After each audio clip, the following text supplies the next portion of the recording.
Ekosistem, suatu sistem di mana terjadi hubungan timbal balik antara komponen-komponen di dalamnya, baik yang hidup maupun yang tidak hidup.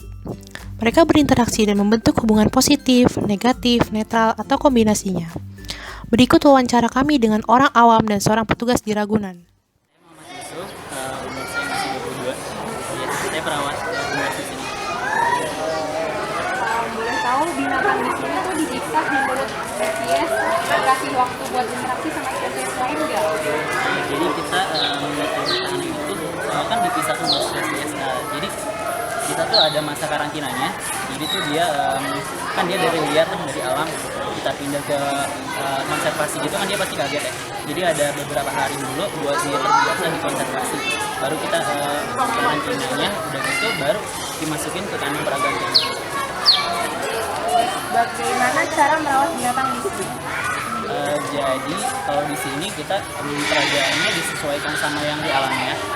Udah gitu kalau misalkan untuk setiap harinya kami kasih makanannya berupa sayur-sayuran dan juga buah-buahan. Kalau sayurannya itu ada jagung, terus kacang panjang. Kalau ada itu kecambahnya juga ada toge. Terus kalau buah-buahannya berupa pepaya, terus jambu merah juga ada. Terus apakah Anda tahu binatang apa saja yang ada di Ragunan? Kalau di Ragunan kan bisa menurut ininya ya kelasnya ya. Ada mamalia, ada apes, terus ada reptil juga. Terus di sini juga ada binatang aquarium. Itu seperti itu nanti ada bagian-bagian lain. Apakah Anda tahu hubungan atau interaksi yang terjalin pada setiap binatang? Kan kalau misalkan hubungannya itu kan seperti mutualisme, simbiolisme gitu kan ya. Tapi kan kalau di sini misalkan kalau burung kan burung aja tuh, jadi nggak ada hubungan antara burung dan yang lainnya. Apa tujuan Bapak ke Ragunan? Tujuannya hari liburan, jadi di sini kita cari liburan lah istilahnya. Ya senang-senang cari anak itu.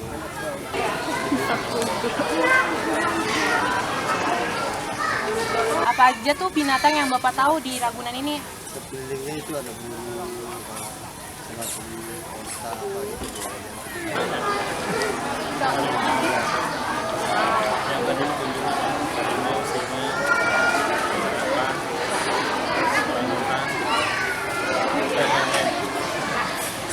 Terus Bapak tahu nggak hubungan atau interaksi apa aja yang terjalin pada setiap binatang? Binatang itu istilahnya kan semacam kayak manusia itu kan ya semacam apa ya, tahu sama tahu lah gitu. Manusia ingin tahu binatang apa yang lihat di TV bentuknya apa, tapi kenyataannya kan kayak gitu. Lihat yang kenyataannya kayak gitu, kadang-kadang kan kayak gitu.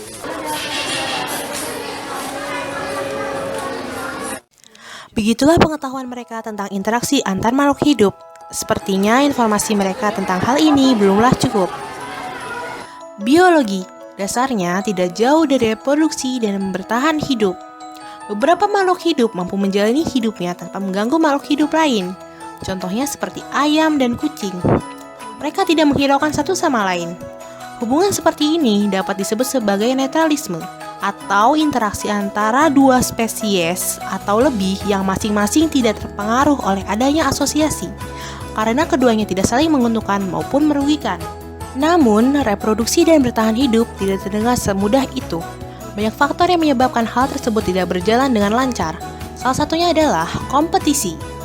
Kompetisi atau persaingan adalah interaksi antara dua atau lebih spesies yang menghalangi.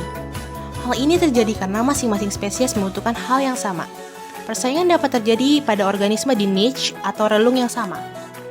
Niche sendiri adalah posisi suatu organisme dalam ekosistem dan peranan eksionalnya. Bagaimana organisme cocok dalam ekosistem? Niche ditentukan oleh habitat dan berbagai fungsi yang dikerjakannya. Semakin besar kesamaan niche, maka semakin besar persaingannya. Bicara tentang kompetisi, beberapa organisme memilih jalan namanya dengan membentuk simbiosis, baik mutualisme maupun komensalisme. Mutualisme adalah interaksi antara dua spesies atau lebih yang masing-masing pihak saling diuntungkan.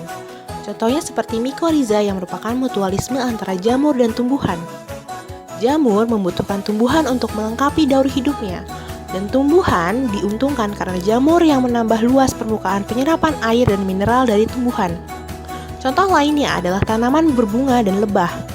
Lebah memperoleh madu atau nektar yang berada dalam sari kelopak bunga, sedangkan bunga terbantu proses penyerbukannya. Kadang, hubungan ini tidak harus terjadi. Suatu organisme dapat hidup tanpa adanya hubungan ini. Hubungan yang menguntungkan kedua belah pihak namun tidak harus terjadi, ini disebut protokooperasi. Contohnya, kerbau dengan burung jalak. Burung jalak bisa mendapatkan keuntungan berupa kutu sebagai makanan, namun jalak juga bisa mendapat makanan dari sumber lainnya, misalnya semut. Sementara itu, kerbau diuntungkan karena terbebas dari kutu. Kontrasnya, komensalisme adalah interaksi antara dua spesies atau lebih yang salah satu pihaknya diuntungkan, sedangkan pihak lainnya tidak terpengaruh oleh asosiasi tersebut. Contohnya, tumbuhan paku dengan tumbuhan inangnya. Tumbuhan paku menempel pada tumbuhan jati untuk memperoleh cahaya matahari, sedangkan pohon jati tidak mendapat pengaruh apa-apa. Namun, tidak semua organisme memilih jalan hidup yang damai dengan simbiosis. Banyak, bahkan hampir semua organisme mengikuti slogan bunuh atau dibunuh. Dan itu disebut dengan predasi.